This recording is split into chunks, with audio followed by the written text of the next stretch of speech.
Selon le secrétaire général du secrétariat de la zone de libre-échange continentale africaine, Wamkele Mene, le secteur privé africain représente 80% de la production et 90% de l'industrialisation, s'érigeant ainsi en pièce maîtresse du vaste marché africain en construction. Entre opportunités et contraintes, le secteur privé africain, soutenu par les États, institutions et autres partenaires, cherche encore la bonne formule pour mieux booster la croissance sur le continent. Présent aux activités du Forum des affaires de la zone de libre-échange continentale africaine 2023 qui s'est tenu à Cape Town en Afrique du Sud courant avril, Mahamadou Issoufou, ancien président du Niger et champion de l'Union africaine pour la ZLICAF, a rappelé la nécessité pour tous les acteurs d'encadrer et de consolider le secteur privé. La zone de libre-échange continentale africaine lui offre un marché continental de plus de 1,3 milliard de consommateurs, qui passera à 1,7 milliard de consommateurs d'ici 2030, avec une classe moyenne croissante de 350 millions de personnes qui devrait atteindre 600 millions d'ici 2030 et un PIB combiné de 3,4 trillions de dollars américains. En outre, la consommation actuelle du secteur privé et des entreprises en Afrique est estimée à 4 000 milliards de dollars, tandis que la vente au détail en ligne en Afrique devrait atteindre 75 milliards de dollars d'ici 2025. Cependant, pour qu'il joue pleinement son rôle, le secteur privé doit encore surmonter de nombreuses contraintes. Constitué à 90% de petites et moyennes entreprises, le secteur privé africain doit encore s'approprier les procédures douanières complexes, incontournables dans le commerce transfrontalier.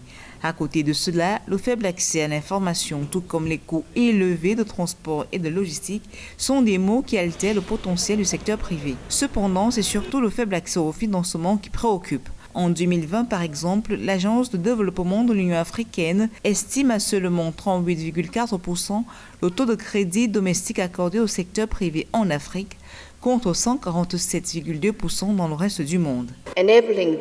Permettre à ces industries d'accéder au crédit peut leur permettre d'étendre leurs opérations d'investissement dans les nouvelles technologies, augmenter la production et les opérations commerciales et élargir la portée et la capacité de commercer avec d'autres pays dans la région. Pour exploiter pleinement le potentiel de la ZLICAF, nous devons nous concentrer sur la construction des capacités productives et la compétitivité entre les entreprises. And competitiveness among African enterprises. Actrice clé du financement et de la promotion du commerce intra- et extra-africain, la Banque africaine d'import-export Afreximbank multiplie les initiatives pour la transformation du commerce africain et l'accélération de l'industrialisation sur le continent. Aujourd'hui, la banque révèle avoir noué des partenariats avec près de 600 banques commerciales, la finalité étant de démocratiser l'accès au financement. Nous avons également fait du financement du commerce intra-africain la pierre angulaire de nos interventions et avons montré qu'il n'est pas aussi risqué qu'historiquement décrit. La part du commerce intra-africain dans le portefeuille de la banque est passée de 3% en 2016 à près de 30% en 2021 grâce à un décaissement total de 20 milliards de dollars à cette fin au cours de la dite période. Nous prévoyons de doubler le décaissement à 40 milliards de dollars dans les 5 années à venir, notamment entre 2022 et 2016. Dans les défis qui interpellent les entreprises du secteur privé en Afrique, celui de la norme et de la qualité n'est pas des moindres. À ce stade, et comme le révèle Afreximbank, en collaboration avec l'Organisation régionale africaine de normalisation, 155 normes ont déjà été établies dans les domaines prioritaires de l'automobile, les produits pharmaceutiques et les équipements médicaux, avec des travaux en cours concernant les textiles.